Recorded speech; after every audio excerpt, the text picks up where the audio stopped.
This week, what happens when you click with someone right away, but then it's over before it really started, and without any explanation? Also, why do so many of us end up dating the same type of person over and over again? Is our picker really broken, or does it go deeper? Welcome to the talking phase. Hello, everyone, and welcome back to this week's episode of the Talking Phase podcast. My name is Tom, coming to you from my studio here in frigid Salt Lake City. And as always, I am joined by my great friend and co-host, Pam. Pam, what's happening with you? Well, it has been really cold in North Carolina, too. We don't normally get down to the 20s at night in December, but we've had like 4 nights where we've been down to the 20s, and it hasn't hit 50 all week until today. And then tomorrow it goes back to highs of the 40s. So it is also cold here. Maybe not snowing, but very cold. But the house smells good. Today I ran some errands and did some shopping, and then I came home and started baking because I have a lot of parties this weekend. So What are you baking? I didn't think you were a baker. listen, I can bake. I can't cook very well, but I can bake. I can follow instructions. Today I made 2 pumpkin pies, an apple pie, and a chocolate chess pie. So I feel like I have accomplished a very large goal for myself of making sure that everybody will have at least one sweet that comes from me at these parties this weekend. That doesn't mean that they will taste good, but I will bring them. And They will be sweet. If nothing else, they will be sweet. Yes, they will be edible. I am actually excited to eat them. I made an extra pie to have here. So I have an extra pumpkin pie in my house too. I love December. I can justify eating pumpkin pie breakfast, lunch, and dinner if I want to. That's awesome. That's But great. not much more going on. Just a ton of shopping, getting ready for the holidays like everybody is, I'm sure. Well, that's great. So, Brian, haven't talked to you in a couple of weeks. Well, I mean, I talk to you all the time, but in here on the show, we haven't heard what's going on with you. I mean, what's happening? 'Tis the season. So right now, just enjoying having a 20-month-old who is just soaking in Christmas.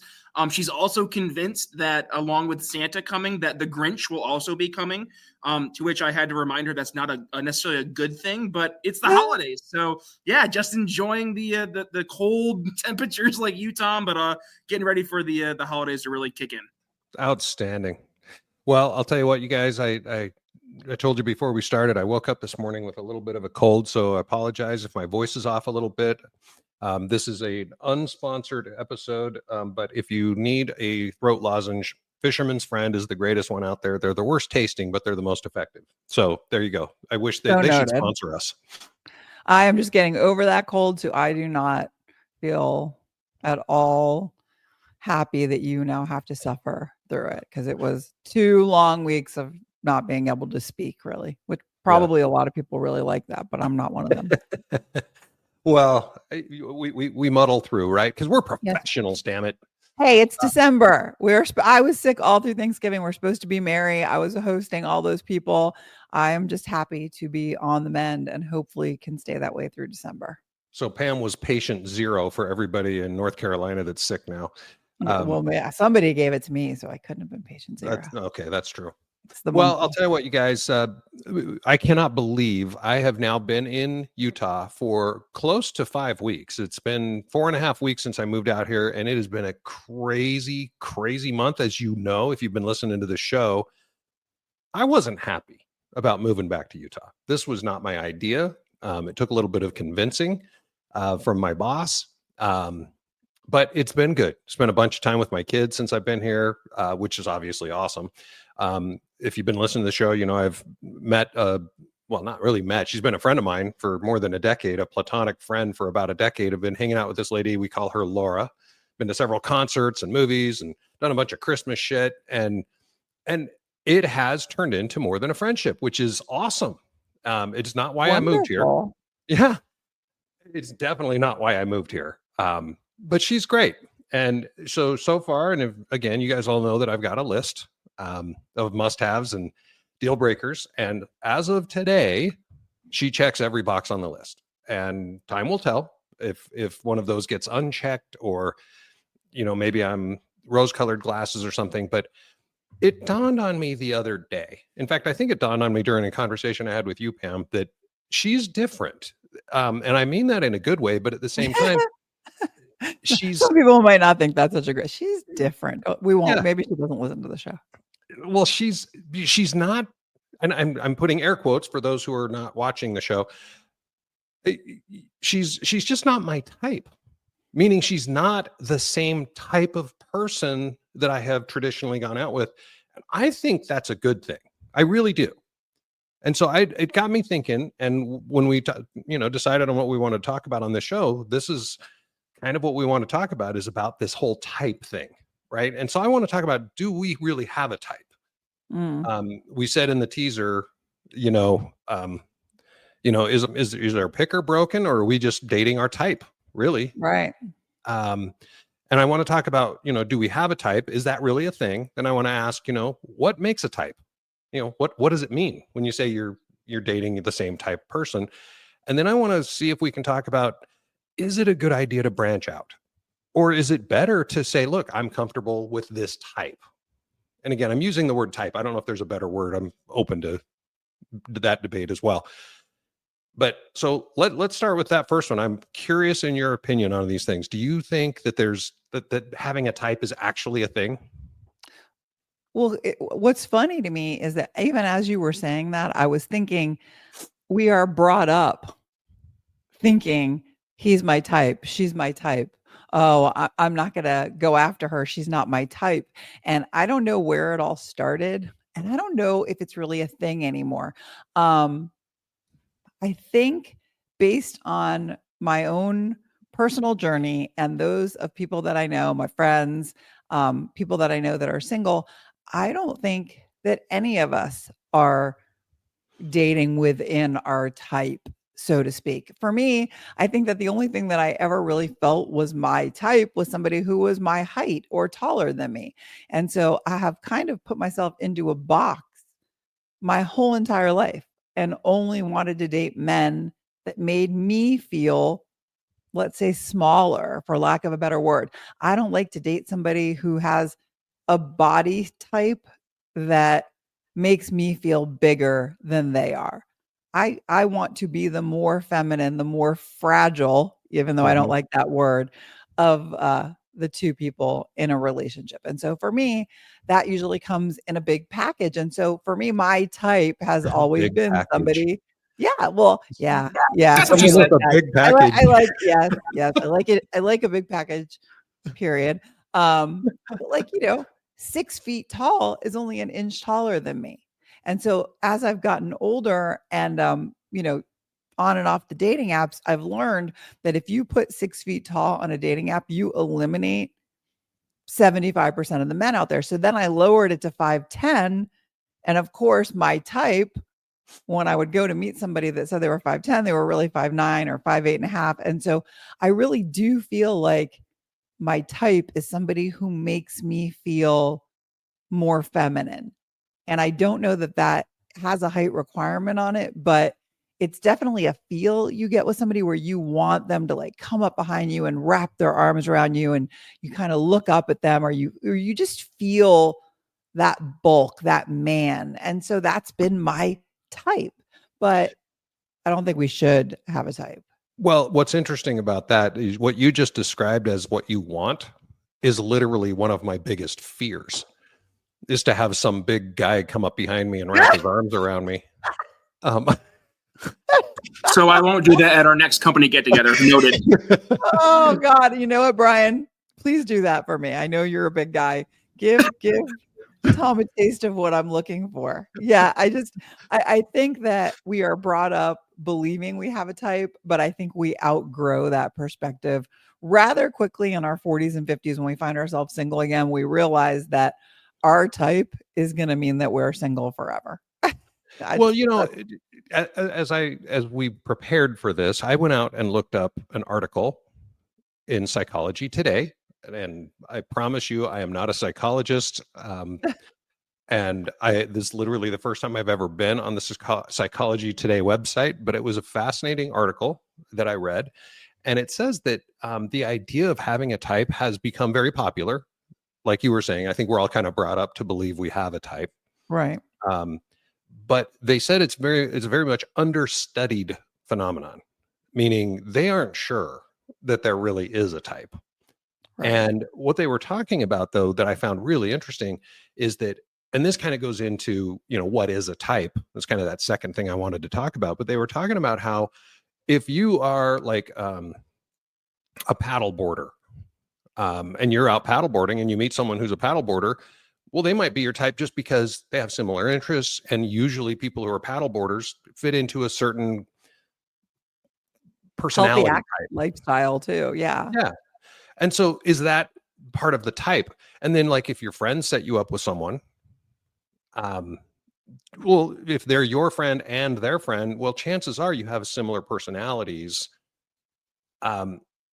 to have that same friend group. You know what I'm saying? Yeah. And I think that if your friend sets you up with somebody, he's almost never your type. I, It's yeah, somebody, it's somebody they think that you should like, but it's funny. I always go back to that original episode where somebody said to me, you should lower your standards. right. So is your type what you believe your standards are? Are they the same thing? Is your list just a definition of your type? Because if somebody checks all your boxes and they have all of these qualities that you want them to have, then aren't they actually your type? I thought about that. Obviously, we talk about my list quite a bit because it has been a big feature here. But I look at it and I go, I look at my list and I go, okay, so I put on there, she's not a smoker. Is that a type? Well, yeah, my type wouldn't smoke either. So I think that's part of being a type. Maybe your type and I isn't think that's the one or thing. I two don't think things. there's any one definition. I think that's where the challenge comes in for this, because it could be like you talked about height.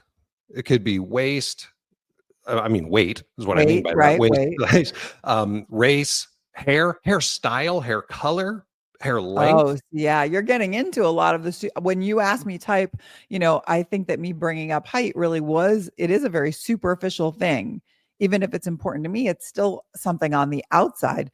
Um, height, weight, I prefer somebody with a little bit of a dad bod. I do not like a thin man. I like a man who, has a little bit of, he can be in good shape, but quite honestly, I like a guy that has a few extra pounds on him, mainly because if I gain a few extra pounds, I don't want to feel like I'm bigger than he is or he's in better shape than me. So I prefer to be in better shape.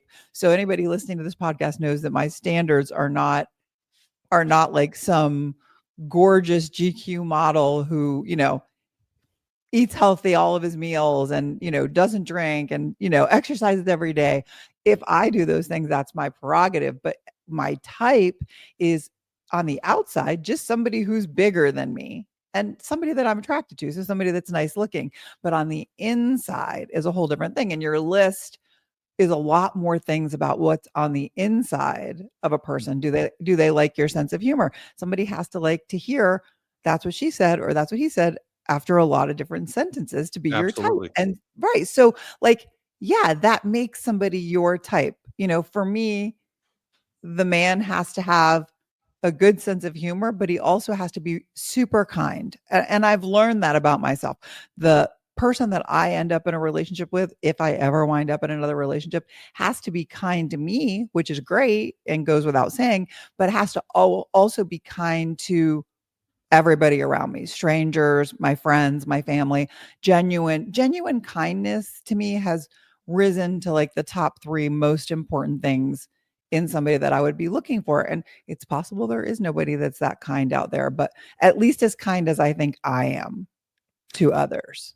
I think I think it was on our TikTok channel. I got in some argument. I think that's the only place I can think of where it would No be. way. Some lady, You? some lady said that she's a sapiosexual, Right. which means she's only attracted, and she flat out said, "I'm only attracted to intelligence." Mm. And I said, and I think I wrote, "So you think Stephen Hawking is hot as hell, right?" And because and I tried to get her to explain, how do you choose? You're in a room full of 20 people. You don't know any of these people. How are you attracted to their intelligence without actually talking to them? I mean, it was basically that argument that physical always comes first. You're going to see a person, you're going to be attracted to that person, whether it's part of your type or not. I only like brunettes, I only like blondes, or whatever it is. And then you're going to find out if they have the intelligence, which could be part of your type. And again, Right. not everyone cares about intelligence. In fact, some men specifically want dumb women. Oh, shame. Well, I know, Shame. but, and it's not me. No, I know that. Don't shoot the messenger. But Oh, I know that. your type could be, I like blondes with big tits that are smart as hell and drive a Corvette. It's like a walking oxymoron. Right, exactly. So, I mean, that could be your type, right? But finding it is the hard part. Well, and if you put yourself into a box like I have, and I have had many conversations with myself. You should see that. We just talk, me and myself and I say to myself, and I do believe this 100%. If I was to meet somebody organically, probably through my social event, through my social group, which I talk about all the time, if I was to meet somebody who wasn't bigger than me, wasn't taller than me, but had a really big personality, was really kind, I found them physically attractive, I believe that I would look past the size requirement that the person would need to have for somebody who was kind, great sense of humor, ready for a relationship, treated me really well. I believe that would not be as important to me. But when I think of type, I think that I automatically think of dating apps where all I'm doing is people shopping, and all I'm doing is looking at the picture and then going right below it to see how tall they are. And then if they check those two boxes, then I'm going on and reading the rest of that profile.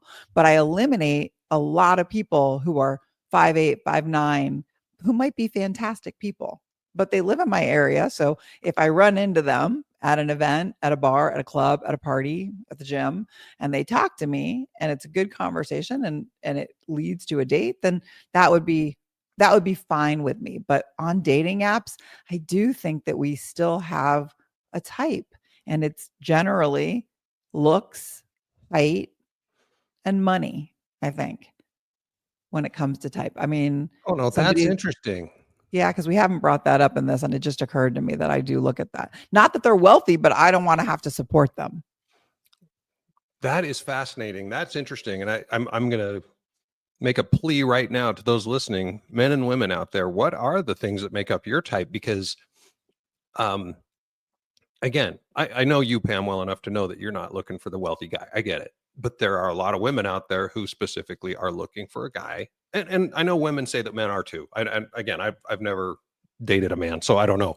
But I've met women who are looking for a guy to take care of them financially. Yeah, I can understand. In today's economy, they probably need it.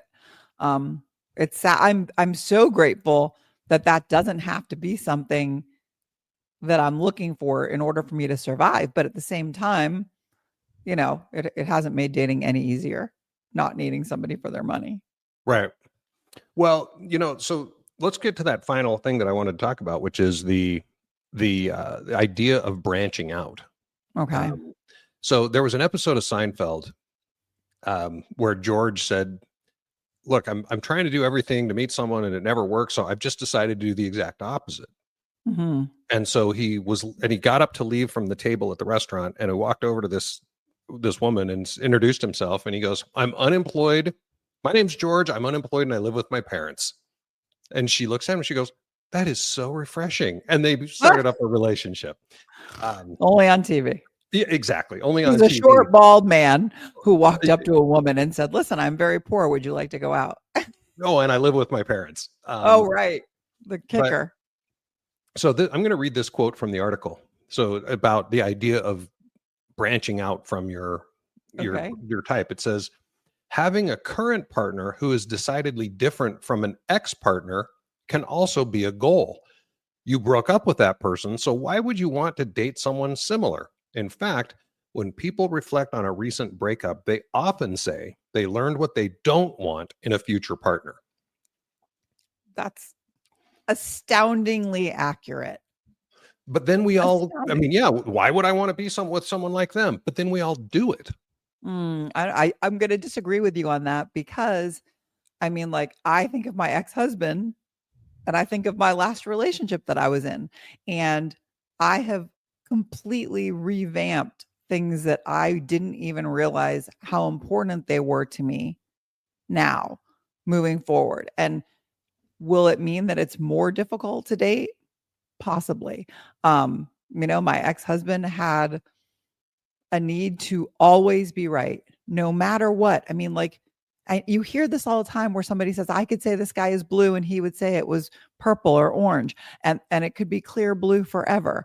That was most of my marriage. He was always right. And then when you had an argument, you had to admit that you were wrong or the argument didn't go away. And so by the end of the marriage, I was just automatically admitting I was wrong all of the time Oh, because I didn't want to be mad. I didn't want to stay in a fight. And I would never, ever do that again.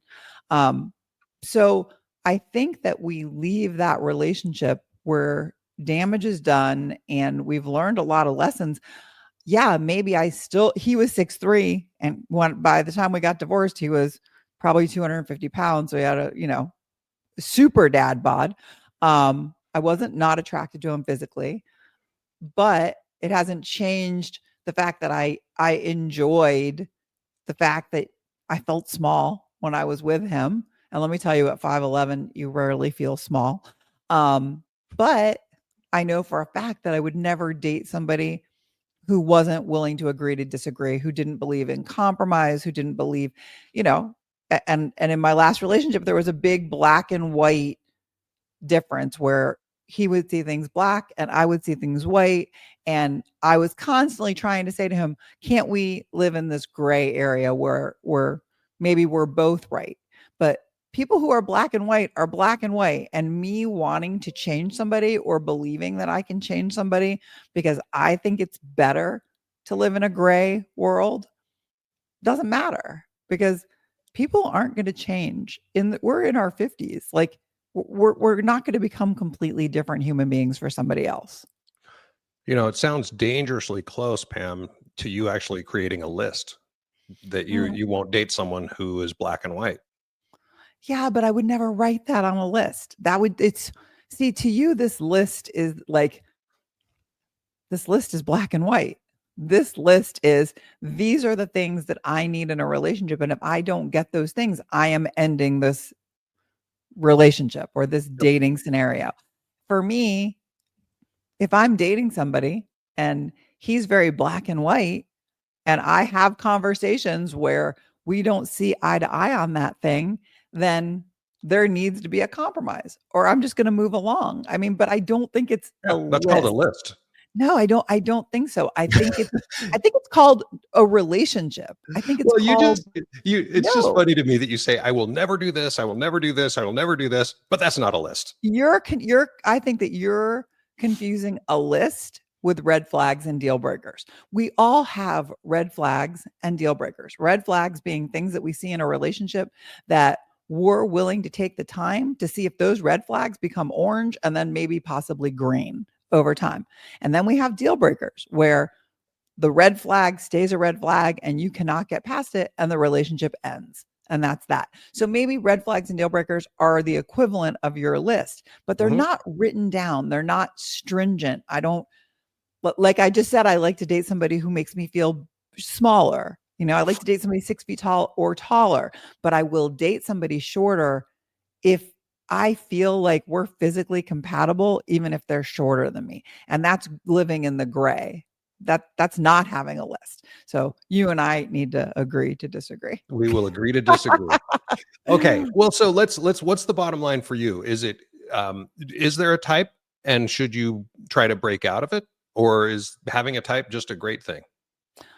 I think we all have a type, whether we want to admit it or not, but it's in our head. For most of us, if I say that I love tall, brunette, funny men, and I meet a guy who's tall and blonde and isn't that funny, but thinks I'm funny, it's still a win. So I think that types are overrated. And I think that if you're trying to find somebody who is your type, you're almost definitely going to wind up single, or at least it's going to take you a lot longer. And maybe that's okay. Yeah. Yeah, I think for me it's here I've kind of broken out of my type a little bit. Why? You never told us, why is she not your type? It's more the physical side. She's very small, very tiny. Um, she looks young, even though she's my age or very close to my age, but she looks really young. I think it just comes down to it's probably more that she doesn't look my age, and I almost feel like I'm dating someone much younger, and I've never been that guy. I've never been the guy that dates young women. But how old is she? She'll be 54 this week. So she's almost your age. I know, but anyone who's seen her goes, holy crap, she looks. I mean, I was talking to a friend yesterday, said she looks 32. And she really does. Oh. She looks I'm very pretty young. sure I said she looks 32. Was Yeah. it you, Brian? Did you say it? I mean, I'm definitely Tom's friend, but no, 100%. Like, Tom, do not take this the wrong way. You are 1,000% batting out of your league. Oh, I know. Oh, yeah. So there's no, by the way, so funny. all men bat out of their league. Oh, 100%. My wife makes me look like I am a homeless bum. Yeah. So yeah, that's all it is. Mostly men in our age range. It just seems like a lot of the men have kind of given up on appearance, and they're just kind of comfortable with who they are, and there's nothing wrong with that. Yeah. But then there are men, I've dated plenty of men that were in their 50s or late 40s that, looked great. I mean, I guess it's just whatever that person deems acceptable for themselves, and that should be good enough. But I don't know that I believe that her looking young or being small, I mean, are those things that you would have not dated somebody in the past just because they were too short for you? No, It's the opposite of me. No, it's not that I've not, I don't have any height requirements or anything like that. It's just when I've been out with people, it's just been, well, she's pretty small, or I've never dated anyone who looked this young. So I don't know. I think it's just, she doesn't fit the physical mold. I mean, I've not dated people I don't find attractive. I mean, I only date people I find attractive is a better way to say that.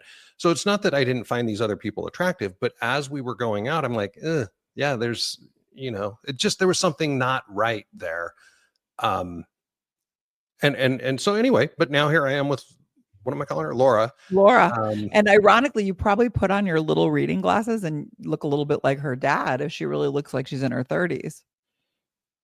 No, I've seen a picture of her dad. I don't look like anything like him. Oh, I don't mean literally her dad. I just mean like when you put on those reading glasses, it ages you. And she apparently looks so young that like it, maybe she has a little bit of a father. Oh, are you putting him on? Yeah. See, you're so small on my screen. But if you're watching us on YouTube, you should leave them on for a few minutes. If you're watching us on YouTube, you should look at around 32 minutes, and Tom will put on his reading glasses, and they're the tiniest reading glasses I've ever seen. And oh no, you mean those? Those are my travel glasses. Oh, Okay. I mean, and they're adorable, but at the same time, they age you a little bit. And here she is looking so young, but you don't look old. So I have a feeling that she probably just takes that as a huge compliment and appreciates it, and probably says, I don't look in my 30s. Well, she does what everybody does when you get a compliment. They go, oh, come on, Right. Because that's what, if somebody told me, well, nobody has told me I look like I'm in my 30s. I get 40s, but I don't get 30s. But yeah, none of us are excited. I don't know why we're not excited. I think we just don't believe people when they say it. But now that I've heard Brian say it, I think it must be true. Yeah.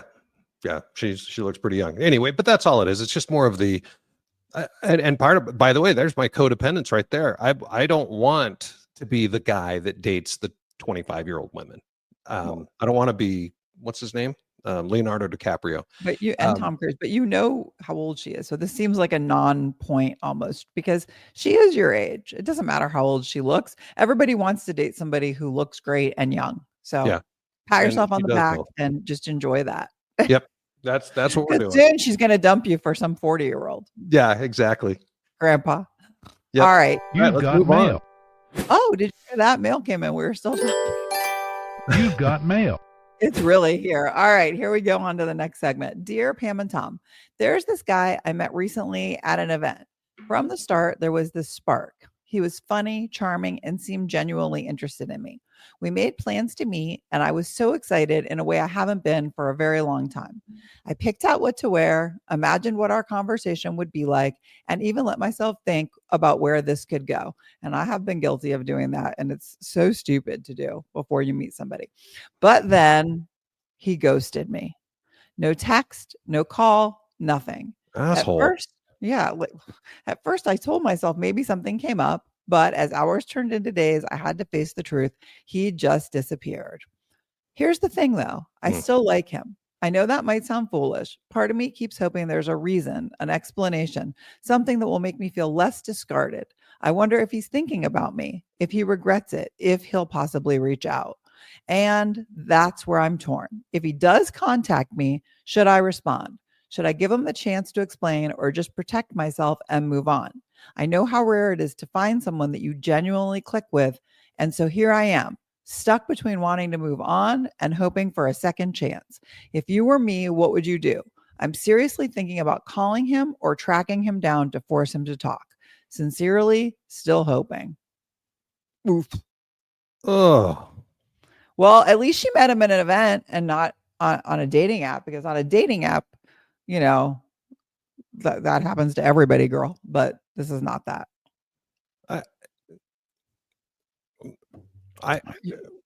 For me, the fact that she's even asking the question, and I apologize. How did she sign it? Still hoping. Yeah. You reek of desperation. Oh. And I'm sorry that's so harsh, but so you meet him at an event. They didn't go on a date, right? They just met at some event. Yeah, clearly, he asked for her number, Mm-hmm. and there was a So spark. they've never been out on a date. They met at some event. I don't know what event it was. Maybe it's I don't know. Anyway, they met at an Well, event. it could be a goat event like my events. I mean, it could be anything. But clearly they spent, let's assume that this first meet is like a first meet on a dating app. So you've matched with somebody and then you've gotten together and had great conversation. And you really feel like this could go somewhere. So, because they've already actually had a first date, not officially, but like a first meet. And so Okay, now, so we'll give it the same value as like a coffee date. right, or cocktail, whatever. Yeah. So you've been out and had a drink or had a coffee with them, and she's daring, as she said, to think where it might lead, that's cool. I think we all do that. Of course. Once you've clicked with someone. So her questions were, what would you do? If you were me, what would you do? I'm thinking about calling him. Yeah, don't. If he wanted to talk to you, he'd be talking to you. If he wanted you to call him, he'd be calling you. I think this guy, maybe he just wasn't that into her as much as she was into him, obviously. Right. I mean, like, the worst part about a situation like this is that he asked for her number. So like he had this whole evening where they talked and they got to know each other and she felt this spark and assumed he was feeling it too. And then clearly she didn't say it, but if they made plans to meet, then he had to have asked for her number. To ghost, you have to have somebody's information. So he got her number and never used it. So I'm left wondering what kind of man spends an evening talking to a woman, making her believe that this is going to lead to something, even if it's just another date or a date. And then ghosts. Like, what's in it for a guy to even bother doing that? Like, why didn't he excuse himself after talking to her for a little while when he realized that he didn't want to get to know her better? Why didn't he just excuse himself from the conversation and let her meet other people or talk to other people? My feeling is he monopolized that evening and gave her a reason to have that kind of crazy hope. So I have been out with friends in the past and met somebody and spent an evening talking to them, and maybe there was even a little bit of kissing, and maybe there was some kissing for her, she didn't say. And we have talked about getting together again, and then I have never talked to them again. Luckily for me, it's not ever happened in a situation where I was like, punched in the gut when I didn't hear from them again. But I have been surprised. Um, and it's not something that it's happened this is before I was married. So over 20 years ago, I was younger. And maybe I was a little bit more impulsive than I am now. But yeah, I've had that feeling after meeting somebody for one night. As a matter of fact, when I met my husband, it was on a blind date from a dating app. And we met at a bar and we sat there and we talked for like, I don't know, 2 hours. And I was blown away by him. And when he left to go home and I was with friends, so I stayed, I remember thinking, this is my person. This could Hmm. be, I don't think I had been on 100 dates because it was the last day that I was going to stay on this dating app. I'd been on dating apps for probably 4 or 5 months at that point. I had been on like 100 dates and I didn't like anybody. And he was the last person I met on the last day that I was going to use those dating apps. And it felt kismet. It felt like fate had kind of delivered him to me. And he asked for my number and he left. And I remember that feeling in my gut for the next day, because I think he waited 2 days to call me. And I was positive that I had misread how strong that connection was. And so now I try to imagine in her perspective, if I had never heard from him again after feeling so strongly emotionally, what that would have done to my self-esteem, to my hopes, to my dreams. And that's where she is right now. So I can understand how terrible that must feel. Sure. Yeah. Well, I guess I look at it this way. I mean, what's her objective? Obviously, she had envisioned a future with this guy.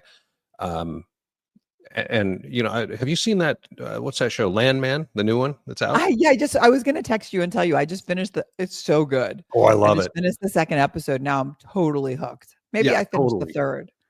So So good. So in fact, I think it was in episode 2. So you might remember this. He's having that talk with his daughter and he says, every relationship is unsuccessful except for your last one. Oh my God. Yes. It's such a great statement and it's so accurate. Yeah. Um, And so I look at this and I'm going, okay, so what do you have to gain by tracking this guy down? What's her name? Still hoping. This guy, in my mind, and you might feel differently, there are 3 possibilities as to why he's ghosted her. One, he just wasn't into her and just was a good actor. And he's a douchebag, of course, for doing that. But right. number 2, he's met somebody else. Possibly. Or number 3, he's literally hoping that she is so into him that she will take that initiative and track him down because he's a fucking narcissist. And that's like how he gets off on somebody going, oh, I really like this guy. So I'm going to find out. I am going to go after him. Oh, I well, don't number 3 see any never others. occurred. Number 3 never occurred to me, but I did think that this is a guy that's in a relationship with somebody and he's at this event and he probably really liked her and really felt like there was a spark and got her phone number. And then he left that event and realized that he's not ready to give up on his current relationship or his current marriage or whatever the situation is. He's just not in a place to start a new relationship with somebody that he thinks could really be something because he's still involved with his current relationship. Yeah. And when Laura and I started hanging out, and I use hanging out like not like the kids do. I mean, we were not dating when we first started spending Right. time together. I had met this other lady. We'd been out once or twice, and she's really nice. I wasn't feeling like a huge amount of chemistry, but it was kind of there. And so I was going out again. And then I started to feel that chemistry with Laura. And as soon as I started feeling that, I'm like, okay, I'm not that guy. I can't date like 2, 3, 4 women at a time. I don't know how Right. people do that. No judgment. I just can't do it. And so I sent a note to this other lady and just said, hey, nice meeting you. I'm out, nicer than that. But basically it was a quick text, and it's not like we were breaking up. I think we'd been out Right. twice or something.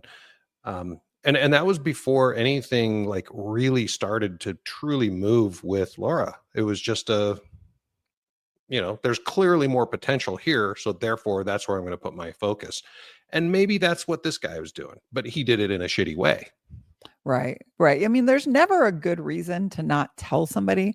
And this goes beyond this email. There's never a good reason to not tell somebody when you're not interested anymore. To ghost somebody is the lowest form of scum on the planet. I mean, just to do, everybody has emotions and feelings, and to not care enough about, I don't care if you barely know that person. It takes 1 minute to send a message. If you're not phone call people, then to send an email or to send a text and just say, listen, I'm just not feeling this, but I wish you luck on your journey, which is what I say to anybody I go on a date with, that when we leave, I'm not sure if I'm going to see them again. But then after I think about it and I know I don't want them to ask me out again, I send that message as soon as I realize that I don't want to go out with them again, because there's just no reason to disappear. I've never not replied to a text. I don't reply to DMs. So if you follow us on TikTok and you're one of 783 people who have sent me a message on Pam Navigating Life, I don't even open them, you guys. So like some of the first lines that I can see in those messages, just wrong on every level. But I've never, ever given anybody the impression that I'm looking for a private message on TikTok. Now, if it's Instagram or Facebook and you know me and you want to send me a private message, that's fine. I get those. I answer those. But don't ghost people, you guys. Once you've had a conversation and you know that somebody is interested in you, or you've led them to believe that there might be hope that you're going to go on a date at some point, don't do that unless you're sure. And when you're not sure anymore, just tell them, because at the end of the day, you're a better person for being honest. And Absolutely. not knowing sucks, And so my advice to her is simple. It is move on. Don't track him down.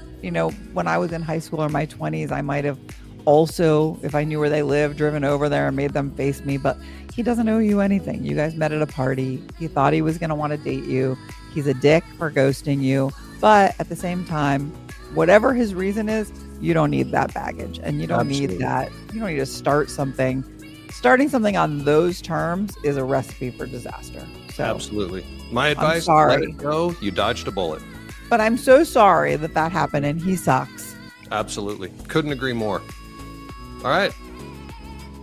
That's that. Thanks, We solved everybody. ghosting. Don't do it. Just don't do it. Stop the ghosting. Yes. All right. Well, thank you for your email, you guys. I love them. I read them. I got an email yesterday that I have read. I don't know if Tom's seen it or not, but it is, I don't know, it must be 4 pages long. This guy literally has told me about every single bad date that he has been on. But there's no question. It's just a biography. So don't send us messages like that. Send us your emails, ask for advice, ask us what we think of your scenario or your situation, anything we can help with, or in our case, not help with. We will try, but we are probably not going to read your 10 or 15 bad dating stories on the podcast. So the address is talkingphase@gmail.com. We love hearing from you. And again, I will reply to all of your emails and let you know when we will read them on the show, including that gentleman who I'm going to ask if he has a question when I reply to him. Either that, or maybe I'll have to go read that. Maybe we can just read one of his bad dating stories and well, they're all short. I mean, we'll talk about it after the show, but don't forget to tell people to subscribe. Wow, I couldn't even get the word out. Did we do that first already? day with a new mouth today. Did we do that? Did we tell people to follow and subscribe yet? I'm about to, so I hope everybody listening has taken that time to rate and review. You're telling your friends and family about us. You got to grow this audience. We have new episodes every single Friday. Pam curates awesome stuff on our social media. I suck at it. TikTok, Facebook, Instagram. Help us out. Like I said, rate and review. That is the single greatest thing you can do for us, is to rate and review us on whatever platform you're listening to us now. So with that, unless Pam, you have something else. Yeah, I just wanted to thank everybody for the comments on this last YouTube video. If you're watching us on YouTube, this last video got so many listens and people were fired up. So we got so many comments from people on that last video. So leave comments. You can comment on Spotify and on YouTube right at the end of the video. So Love it. Okay, guys, until next week, this is Pam and Tom signing off. stay warm out there. Have a great day, great week. Almost 2025. Have a great rest of your day, year, millennium.